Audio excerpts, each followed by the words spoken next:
Husband and wife வந்து வெளியில போறாங்க.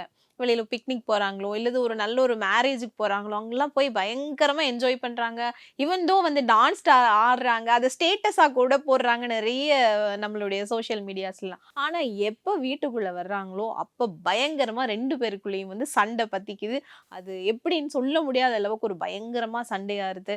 அவங்க வந்து 2 பேருமே வந்து எலி, பூனை ஆயிர்றாங்க. டாம் அண்ட் ஜெர்ரி மாரியே வீட்டுக்குள்ள ஆயிர்றாங்கன்னு வச்சுக்கங்களேன். இது பயங்கரமான ஒரு பிரச்சனைய, மன சோர்வ, மனஸ்தாபத்த, மன கஷ்டத்தை எல்லாம் அவங்களுக்கு கொடுக்குது.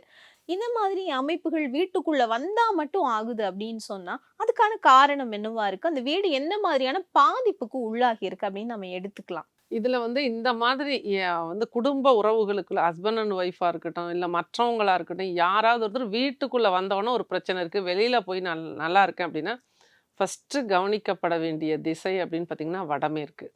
இந்த வடமேற்குல ஃபர்ஸ்ட்டு என்ன பண்ணியிருப்பாங்க அப்படின்னா, டாய்லெட் போட்டிருப்பாங்க. ஏன்னா வீட்டுக்குள்ள டாய்லெட் போடுறதுக்கு சிறந்த இடம் வடமேற்கு திசை அப்படின்னு சொல்லி காலங்காலமா ஒரு விஷயத்த திணிச்சிருக்கிறாங்க. அதுல இன்னைக்கு எல்லாமே டிராபேக்ஸா எல்லா இடங்களுமே உடைச்சிட்டு இருக்கேன். வடமேற்கு டாய்லெட் வேண்டாம் தூக்கு.